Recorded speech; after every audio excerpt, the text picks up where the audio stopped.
On January 24th, 2006, a surveillance camera captured someone walking away from Jennifer Kess's abandoned car. The camera recorded the person several times, but in every frame, at the exact moment their face should have been visible, it was hidden behind the bars of a fence. Police had footage of the only known person connected to Jennifer's disappearance.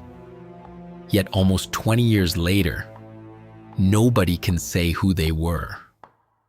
And Jennifer has never been found.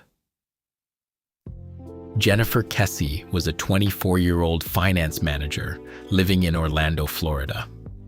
A graduate of the University of Central Florida, she had recently secured a position at a timeshare firm in Ocoee and purchased her first condominium near the mall at Millenia. Friends and relatives knew her as organized, ambitious, and deeply connected to her close-knit family. On Monday, January 23rd, 2006, Jennifer returned to work after a weekend vacation in St. Croix with her boyfriend, Rob Allen. Her day followed a familiar pattern. She called her mother on her morning drive, completed her shift, and clocked out around 6 in the evening. At 6:15, she phoned her father from her black Chevrolet Malibu to let him know she had arrived safely back at her condo. Around 10 o'clock that night, Jennifer made her final phone call of the evening to Rob Allen. The conversation was brief and entirely routine. She spoke about her day, mentioned she was tired from the trip, and said she was getting ready for bed. There was no hesitation in her voice, no background noise, and no indication that anything was wrong.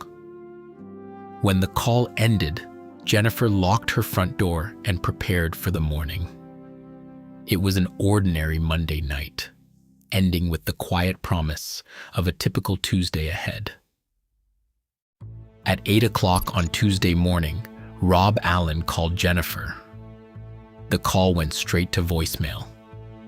1 hour later, her office phone rang unanswered. By 11 o'clock, a worried coworker called Drew and Joyce Kesse to report that their daughter had failed to arrive for her shift. Drew and Joyce immediately drove 2 hours from their home in Bradenton to Orlando, arriving at the Mosaic at Millenia Complex. When they opened the door to Jennifer's condominium, they found a space that looked completely ordinary, yet deeply unsettling. Inside, the apartment held the quiet evidence of a normal morning routine. In the bathroom, the shower tiles were still wet, and a damp towel hung on the rack. Her hairdryer and makeup sat on the counter. In the bedroom, her pajamas lay on the floor, and the bed remained unmade, indicating she had risen and prepared for the day. But Jennifer was not there. An inspection of the home revealed that several everyday items were gone. Her purse, her keys, her driver's license, an iPod, and both of her cell phones, one Verizon and one Nextel.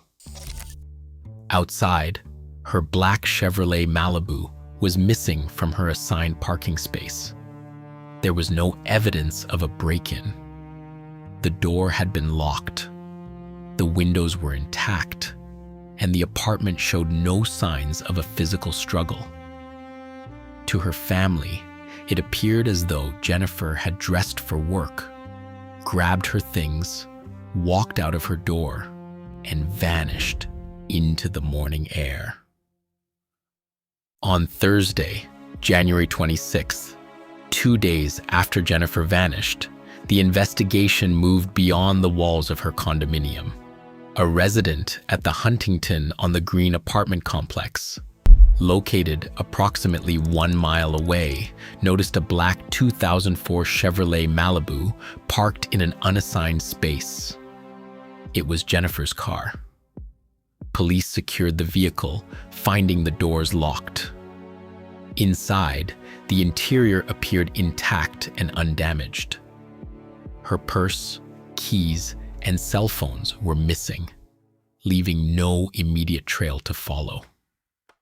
Forensic technicians processed the Malibu, searching for any trace of an intruder.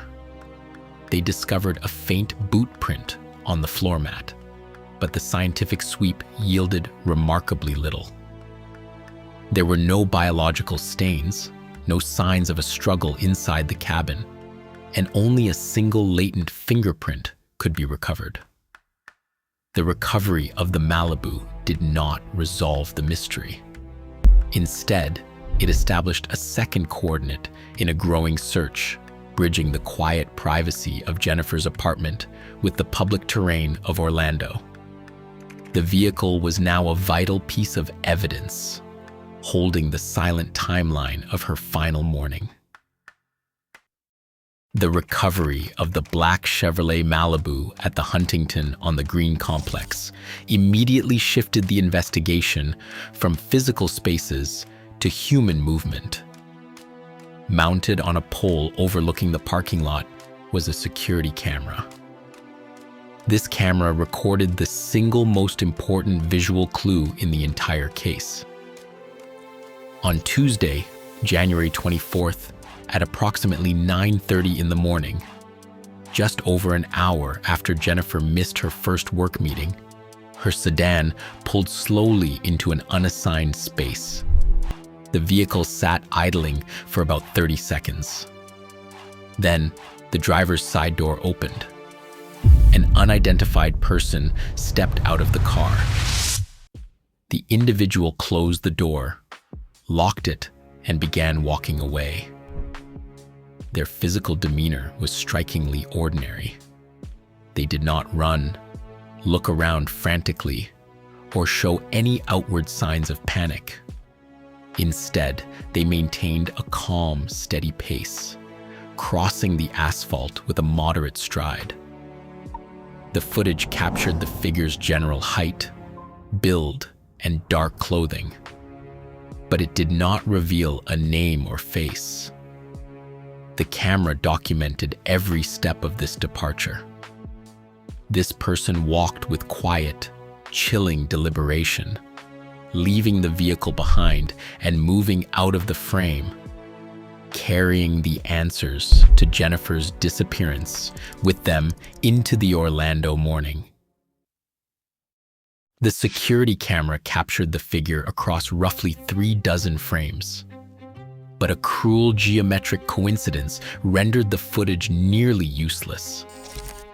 As the individual walked along the perimeter, the vertical metal bars of the ornamental fence aligned perfectly with their face. In the exact frames where the light and distance should have revealed a profile, a nose, or a jawline, a 3-inch wide post stood directly in the way. It was not a random shadow or a digital blur, but a physical barrier of aluminum and steel. Every step they took matched the rhythm of the camera's slow frame rate, concealing their identity with mathematical precision. This footage, meant to be the key to finding Jennifer, became the very reason her abductor remained a phantom. The fence transformed a vital clue into an eternal barrier. Investigators expanded their search outward from the recovered Malibu, combing the fields and waterways of Orlando. From the beginning, the investigation split into 3 primary theories. The first points to a stranger abduction. The calm manner of the driver supports a calculated, opportunistic crime. But the lack of similar offenses in the neighborhood at the time weakens this scenario.